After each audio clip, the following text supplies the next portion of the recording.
So I'm in Belgium and the EU is largely based here, so I'm going to talk about money unions. Now, I get the impression that many people think that nations have always had their own currencies, but it's a lot more complicated than that. Now, some countries did mint their own coins, but some didn't. For instance, I talked in a previous video about how Austria only started minting its own coins after the ransom of Richard the Lionheart.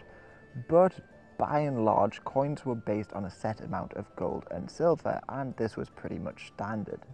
So if you look at 16th century Europe, for instance, an Austrian guilder was the same in Germany and in the Netherlands, and they were the same as the Italian florin. And it's estimated that around 100 states in Europe either predominantly used the florin or used a coin that was based on it. So in major cities, it wasn't uncommon to find coins that had been minted from all over Europe. Now, I did find some examples of regional coins. However, for instance, in the 1600s, some London businesses used to issue sort of farthing token coins.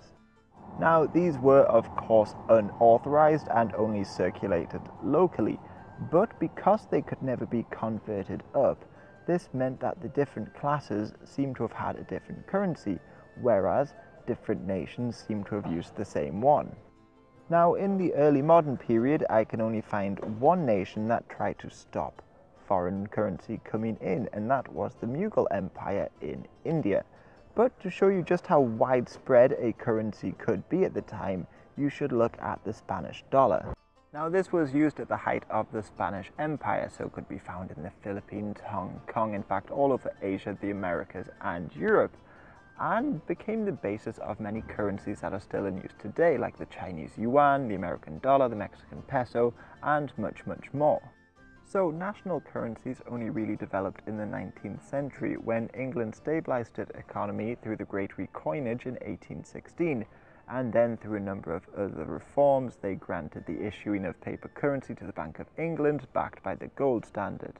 Now, this is again of course oversimplifying the topic, because the French revolutionaries tried to introduce a decimal currency, the franc, and that sort of spread across Europe. But it would take decades before most nations got on board with this national currency business, but it particularly took off during the age of nationalism. But in 1865, just as many nations began to develop their own currencies, there was an early monetary union attempt, the Latin Monetary Union. Now, this would have included France, Belgium, Switzerland, the newly unified Kingdom of Italy, and later Greece. Now, they didn't look to create one currency like, say, the euro. Instead, they wanted all coins to be struck on a set ratio of gold and silver, meaning all the coins were essentially the same. Now, Spain and Romania very nearly joined the union, but ultimately refused to do so in the end. However, many nations like Finland, Venezuela, Serbia, and Bulgaria, and many more, began using the same system, but not necessarily joining the union, and the union did survive until 1927.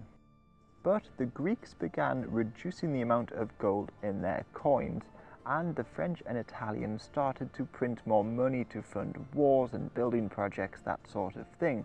So the currency was ultimately weakened and the whole thing collapsed.